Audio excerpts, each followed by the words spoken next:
A shocked patient was charged $40 for crying during her doctor's appointment. Like, this is so disturbingly horrendous, but let's get right into it. Talk about a sticker shock. A New York woman recently shared that her sister was reportedly charged $40 for crying at a doctor's appointment. Camille Johnson, 25, a popular YouTube and internet personality, shared a photo of her younger sibling's medical bill. My little sister has been really struggling with a health condition lately and finally got to see a doctor. They charged her $40 for crying. She captioned the photo in a tweet. The image highlighted a segment of the bill that doctor says for a brief emotional behave ASSMT, right? In the Twitter thread, she explained that her sister has a rare disease and got emotional because she feels frustrated and helpless, as she's reportedly struggled to find care. One tear in, and they charged her $40 without addressing why she is crying, trying to help, doing any evaluation, any prescription, nothing, she wrote. The photo went viral with more than 54,000 retweets and 425,000 likes, plus thousands of comments from people expressing their shock. In the thread, Johnson also noted that the assessment cost more than a vision test, hemoglobin test, a health risk assessment, and a capillary blood draw. So, a brief emotional behavioral assessment is a mental health screening that tests for signs of attention deficit hyperactivity disorder, ADHD, depression, anxiety, suicidal risk, or substance abuse. It is usually issued as a questionnaire that is often handed out and filled in before seeing the doctor. Doctors have been testing and charging for the test since 2015 when it became a federal mandate as part of the Affordable Care Act to include mental health services as part of the essential benefits that must be included in all insurance plans offered in individual and small group markets. However, Johnston told The Independent that her sister was never evaluated. She claimed that the doctor at the unnamed medical facility noticed her sister's tears but said nothing. They did not evaluate her for depression or other mental illnesses, nor did they discuss her mental health with her, Johnson said. She never talked to a specialist, was not referred to anyone, not prescribed anything, and they did nothing to assist with her mental health. And while Johnson's sister is reportedly covered by their father's medical insurance, the family is still in shock. We need a drastic change in the healthcare industry, and I thought that sharing a real life story online would be a good way to open up the conversation and help advocate for change, she said. I really hope this tweet can incite improvement in our healthcare system as well as be a warning for the future. And this person put, Lauren Cugliotta, when I got surgery this past June to remove a tumor, I asked them what women's services was for. It was for the pregnancy test they administered. $1,902 to pee and for them to dip a stick into it. Thankfully, most was covered by insurance, but geez. So her surgery was $28,978. See, that's crazy. Like, surgery should never be that expensive. Recovery, $6,320. Anesthesia, 4,120. Laboratory services, 522. Pathology services, 1409. Diagnostic therapeutic imaging, 1812.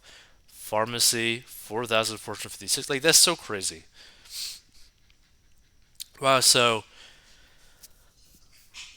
insurance payments and adjustments, $45,930.13. So the amount the insurance paid was $45,930.13, and she paid $4,663.87. Like, that is just so crazy. The viral post sparked a conversation about the confusing and high prices of medical care in the United States. Twitter user Lauren Cuglietta replied to the Johnson's post, yep, just like what I just talked about. So another woman who claimed to be a nurse commented that her daughter was charged $44 for skin to skin contact after giving birth.